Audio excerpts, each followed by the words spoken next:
time always moves on, whether we like it or not.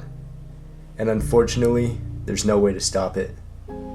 There was once a family who used to own this funeral home, conducting their business downstairs and calling the top floor their home.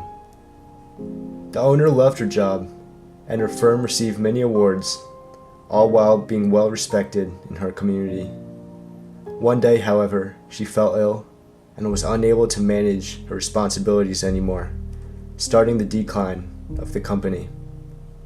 She later died in the early 2000s, leaving her family to take care of the business she loved so dearly.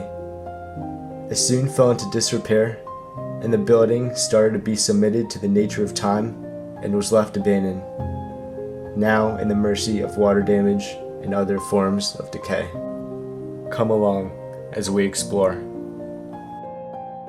Alright, well, here we are starting off the video right here. This is the front entrance right here.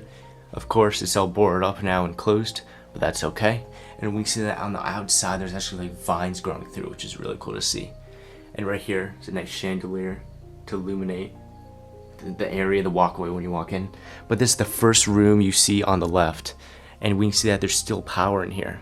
And it's not gonna lie, it was pretty creepy walking into this place because I knew there was power, but I didn't know it was gonna be all on. So it was kind of weird seeing like lights on, you know, as I walked in.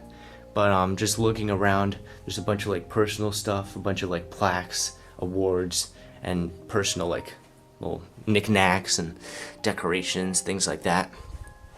And in this corner right here, we have a nice fireplace, fake flowers, candles, and of course a few awards and plaques hanging on the wall. It's really creepy though. This cool design on this light though, like that. But on this room, straight ahead, parallel to the one we were just in, it looks like this would have been like a service room, just judging by all the furniture in here. Yeah, it definitely would have been. Here, right here's the lectern, right? The priest would stand here, you know, give his like sermon out, give his little spiel. But it is really creepy seeing these two lights in the corner of the room, just illuminating everything else. It is really creepy because that part is just dark. It's just like pitch black there. But all the furniture is still pretty much left here. You can see that they try to like clean everything up before they closed, but it is really cool still to see either way. And so as we walk through this hallway right here, let me just get a light on real quick because it is getting kind of dark. We see that there is a second floor right there on the left. We'll go up there after. There's nothing too crazy up there though.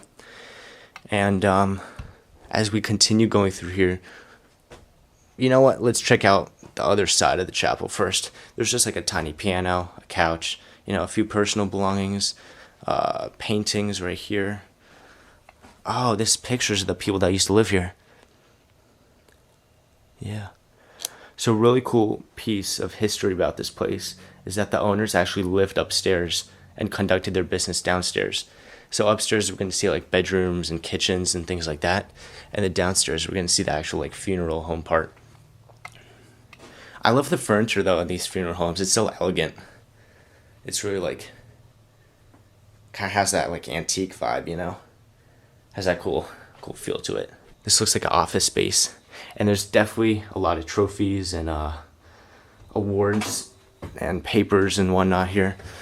Well, let's get through this and then we'll continue on. A few pictures, personal information. I don't want to show that too closely. It has names and numbers and stuff.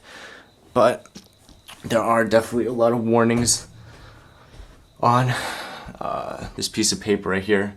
This location has gone blank days without a lost time incident. That's something you usually see at like industrial places. But I guess they have it here. Gee, alright. Alright, well, right here we're approaching the good part. Through this door right here is the embalming room. And the cool thing about it is that everything is still left inside. Let's open this door. Here we go. So walking in here, this is really, really creepy, but it's really cool at the same time. It's the embalming room. Everything is still left behind, as you can see. All the equipment. and this crane right here to use to transport the body. And it is really kind of, I don't know, it has like a weird vibe to it, because right here through this door is the hearse, is the garage. And I don't know if you're hearing through the camera, but there's like a bunch of crickets and stuff chirping out. It is kind of early, it's like 6 a.m., but it's kind of creepy. It's a weird kind of noise you hear. We'll check out that later, but first let's focus on this room real quick. But right here though, it's really crazy seeing everything that was used in here. It really puts into perspective of how much work goes into this business. You see the 2 wigs over there, and these wigs would probably be put on like dead people. Gee. And this right here is the embalming table. That's weird. That's kind of creepy. Of course the crane, we just saw that. And this old sink. It's very dirty. Look at all that. But take a look at all these fluids and stuff right here. I can't even pronounce a lot of these things. What we got here? We got Permaglio. No, that's not it. Hydrol. Flow dry. Medicine. Don't know what half of that stuff is, but you know, that's fine. Oh, but right here is labeled. Everything's labeled right here. What would be kept? Stretcher sheets, morgue sheets. There's a lot of mosquitoes flying around. Not a fan of that. But take a look at all this stuff too. There's even more liquids, even more fluids. And right here, a pair of gloves that would probably be used at one of the funerals to embalm. And all these tools right here, the scissors and injection needles and all that stuff. It's really weird, really creepy. Take a look at all this stuff. And of course, the power works. There are a lot of these posters on the wall, which is kind of cool to me. Hazardous Material Identification Guide. Look at all these. This is really cool. Oh, okay. It's just Protective Equipment Index. So A, you just need safety glasses. But all the way to K, you need a full suit, gloves, and all that stuff. Huh, alright. I'm not exactly a funeral home expert. This is the first one I've ever been to that was abandoned. So I don't know what's really going on here, but it definitely is really cool to see. I've always wanted to see an abandoned funeral home. Always on the bucket list. But here we go, exploring the hearse. This is a really cool car, actually. Whoa. Imagine saving this car, just driving around casually with it. That'd be kind of cool, not gonna lie. It is pretty big though. Never seen a hearse before. This is the inside though. Has a cool like vintage, old look to it. Oh, look what's going on here. This is nice. Look at that. Whoa. I wonder if there's a key anywhere here you could like start it up. That'd be really cool if there was. I want to see if there's a way to get in the back though, other than just looking through the windows, because I really want to see what's going on back there. But it's weird that like caskets, like dead people have been inside this car before, like hundreds of dead people. Wow.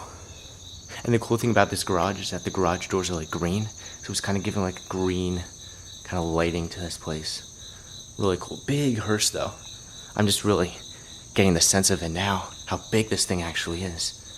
This thing is giant. Wow. Alright though. And in this room right next to the embalming room kind of, is this room, but it's full of caskets. I'm not sure what's up with this room because it's kind of like, it looks like it's not finished. There's no like walls or anything to it, just the frame. But there's a bunch of like parts of caskets to it. Maybe like sample out, you know, show customers what the full thing would look like. But yeah, it's really cool to see. I'm assuming caskets are pretty expensive, you know, and of course they would have like a showing of them. A little store, I guess you can say, but there's a cool quote there. Let's read it out. A touching expression of the spirit, personality, and interests of the loved one. Life symbols, corners. Huh, okay. Yeah. But all of them have like kind of like a name to it. Like that one's called the MT14L Ocean Blue Brace. So this is the Ocean Blue Brace casket right here. Kind of has like an ocean blue color. Alright guys, so this is the upstairs area right here. We're making a transition from the downstairs to upstairs. And as I said before, the owners actually lived up here. So we're going to see a lot of kitchens, bedrooms, things like that. And if we look out the window right there, that red car, that's their car. I don't know what happened, how they lost the business, but yeah, everything is gone. They lost everything. But this right here is the kitchen. And of course, everything is still left behind in this kitchen. And as we walk into this current room, it looks like this would have been some sort of like living room right here. A couch, rocking chair. Nothing too crazy, of course. It is pretty hot up here though. There's a few paintings on the walls as well. Alright guys, but right now we're ending off the video. I think it was a pretty cool explore. We got to see a lot. We got to see a hearse, embalming room full of everything left behind. I never went to an abandoned funeral home before, so it was definitely a really, really cool experience seeing one for myself. But yeah, I definitely liked it. It was very, very creepy, especially in the morning. You know, it was like 6 a.m. and I'm alone, but you know what? It's cool. Cool experience. If you liked it, please like, subscribe. See you next time.